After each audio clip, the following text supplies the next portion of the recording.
너무 화를 내시면서 그 150 말도 안 되는 금액을 얘기한다. 어. 내가 집도 보여주지 않았냐. 그럴 거면 왜 집을 내가 보여줬겠냐. 내가 3천만 원이나 들여서 수리를 했고 그러면은 나 이거 싱크대 다 떼가고 화장실 떼가고 막 이렇게 얘기를 하시는 거예요. 그렇게 얘기하면 사실 우리 입장에서는 되게 무서워요. 근데 이제 선생님이 떼가라고 해라 그래가지고 아, 그랬군요.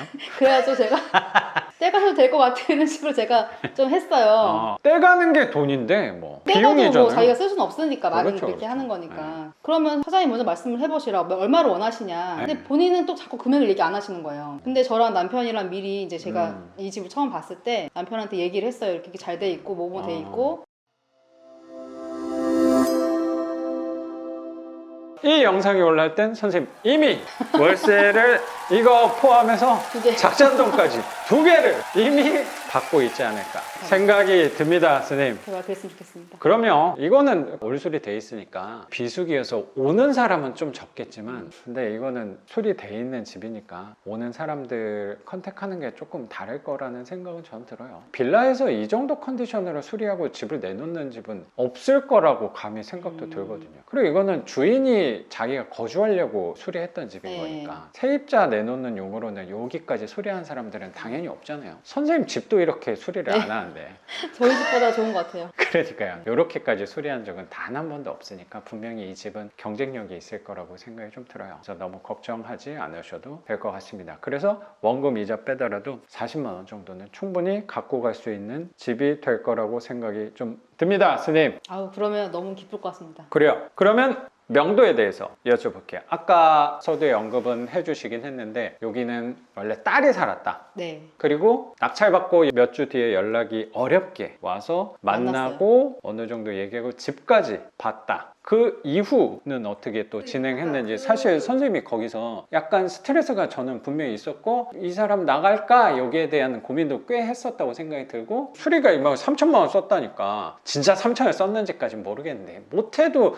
2천은 넘게 쓴 거는 분명하다고 네. 생각하거든요. 그 선생님이 제일 처음에 한 100만 원 정도 얘기해보라고 해서 처음부터 100만 원 안 하고 150을 저는 나름 50더 해서 그쵸. 150만 우리한테 원, 네. 150이면 진짜 큰 150만 원 거예요. 어떠세요? 라고 이제 문자를 보냈는데 연락 주세요. 일식 당하고 연락이 없으셨어요. 답장이 없었구나. 그때가 아마 추석 때였을 거예요. 그래서 제가 추석을 기다렸어요. 그냥 추석 그렇죠. 지날 때까지 괜히 그때 연락해서 서로 맞아요. 기분 나쁘게 해도 그리고 그때까지 아직 잔금 납부가 안 돼 있을 때였어요. 그래서 잔금 납부를 하고 그래서 이제 추석 지나고 나서 한 5일 6일 이때쯤 제가 전화를 한 것 같아요. 통화 가능하시냐 그랬더니 이제 통화가 됐는데 너무 화를 내시면서 그 150 말도 안 되는 금액을 얘기한다. 어. 내가 집도 보여주지 않았냐. 그럴 거면 왜 집을 내가 보여줬겠냐. 내가 3천만 원이나 들여서 수리를 했고 그러면은 나 이거 싱크대 다 떼가고 화장실 떼가고 막 이렇게 얘기를 하시는 거예요. 그렇게 얘기하면 사실 우리 입장에서는 되게 무서워요. 근데 이제 선생님이 떼가라고 해라 그래가지고 아, 그랬군요. 그래가지고 제가 떼가셔도 될 것 같아 이런 식으로 제가 좀 했어요. 근데 거기서 좀 세게 나올 필요도 있어요. 떼가는 게 돈인데 뭐 떼가도 비용이잖아요. 뭐 자기가 쓸 수는 없으니까 말을 그렇죠, 그렇게 그렇죠. 하는 거니까. 그러면 사장님 먼저 말씀을 해보시라. 얼마를 원하시냐. 근데 네. 본인은 또 자꾸 금액을 얘기 안 하시는 거예요. 근데 저랑 남편이랑 미리 이제 제가 이 집을 처음 봤을 때 남편한테 얘기를 했어요. 이렇게 잘 돼 있고 뭐뭐 돼 있고 우리 집보다 좋다. 그랬더니 남편이 한 500 정도까지를 생각을 하고 있더라고요. 남편이 500을 부를 수는 없고. 선생님한테는 맥시멈이 그래도 500은 사실 수리비로 이 정도 컨디션 연식이었으면 500만 원은 무조건 넘을 가능성이 예, 크잖아요. 그러니까 수리비 따지면. 그렇죠. 그래서 이분이 계속 나보고 자꾸 얘기를 하라고 본인은 얼마를 얘기 안 하면서 계속 3천만 원 그것만 강조하시고 그래서 근데 제가 금액은 안 부르고. 네, 금액을 먼저 말을 계속 안 하고 얼마를 원하시냐 얘기를 해보시라 네, 그랬는데 네. 본인은 얘기 안 하시고 자꾸 그러셔가지고 제가 마지막에 그럼 400 어떠세요? 그랬거든요. 그랬더니 잘했어요. 그러면 와이프랑 상의해보고 연락 드릴게요 하고서 끊었어요. 그러고 나서 연락이 또 없는 거예요. 그럼 400이 좋다는 거야 싫다는 거야. 그러니까 명도할 때 가장 어려운 게 정확히 그거예요. 대답을 안 해요. 그러니까 대답을 끌어내기 위해서 좀 쪼아야 돼. 결정을 하라고. 그래가지고 우리도 뭐 집행을 하든 아니면 재계약을 하든 아니면 이사비를 주든 우리도 방향을 잡고 우리도 시간이 돈이다 보니까 그래서 저도 방향을 안 잡아줄 때가 제일 골치 일주일 이상 기다렸다가 문자를 한번 보내가지고 집은 알아보고 계시는지 언제쯤 하실 건지 저희도 자금 계획을 세워야 돼요. 일정을 조정해야 돼요. 이런 내용을 한번 보냈는데 문자가 기다리다가 집을 알아보고 있어요 라고 연락이 오더라고요. 이걸 믿어도 되는 건지. 아 그렇죠. 불안하죠. 근데 저는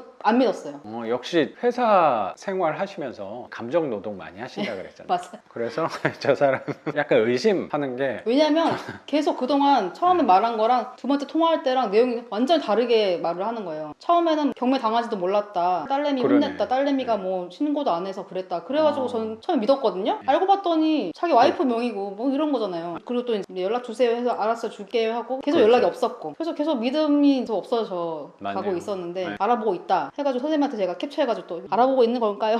더 이상 금액을 얘기 안 하는 거 보니 400만 원에 만족하는 것 같긴 하더라고요. 그 이사 비용에 만족하는 것 같긴 해가지고 또 기다렸다가 11월 초 돼가지고 다시 이제 마지막으로 연락이 없으셔가지고 기다린 기간이 한 2주 정도 기다렸나? 기다리다가 그래도 제가 바쁘니까 그나마 그렇죠. 잘 지내왔죠. 그러다가 이제 문자를 또 경고성 문자로 또 보냈어요. 예전에 보낸 문자에 조금 더 업해가지고 강제 집행을 해야 되기 때문에 강제 집행에 돈이 나가기 때문에 이사 비용은 없음을 알려드립니다.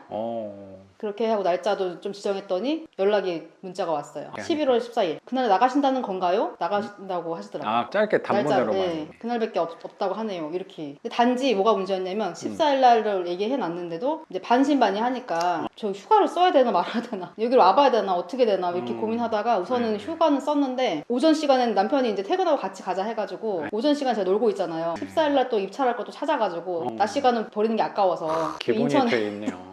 입찰하러 또 갔죠. 그렇죠. 우리는 하고 싶은 물건을 찾는 게 아니고 시간이 되는 날짜 날 맞춰서. 입찰을 가는 거니까. 그거는 원하는 건 아니었는데 약간 아쉬운 물건이었어요. 낙찰이 안 되길 바랬는데 2등 해가지고 금요일 거를 이제 노려야겠다. 금요일 게 된 거죠, 제가. 그래도 선생님 투찰 성공률이 굉장히 높네요. 예전보다 좋아진 것 같아요. 약간 감각이 살아나는 느낌이 되게 들어요. 그런 시기가 있다고 생각해요. 이게 계속 우리는 꾸준히 하다 보면 될 때 한꺼번에 그런 느낌이 들 때까지도 있어요. 이거 가면은 쓰면은 무조건 될 것 같은 느낌이 들 때도 있는 것 같아요. 오랫동안 하다 보면. 근데 그런 게 오래 했으니까 나오는 거라기보다 그런 시기가 가끔 있는 것 같아요. 근데 그 시기는 내가 알 수 없으니까 그런 운을 활용하기 위해서 꾸준히 입찰을 하려고 노력한다는 생각도 조금 들어요. 근데 선생님이 요때가 그런 운이 되게 강한 시기가 아닌가라는 생각도 들어요. 원래 돈이 없었는데 그 전에 이 집 대출 받으면서 네. 청약자금을 갈아타라. 그래서 갈아타면서 300만 원이 생긴 거예요. 그 전에 신한은행에 300만 원 있었는데 네네. 300만 원이랑 보험 약관 대출 한도가 300 정도 있었어요. 그 600이랑 남편 몰래 조금 뺄 수 있는 뭐 이런 거 몰래 조금씩 해가지고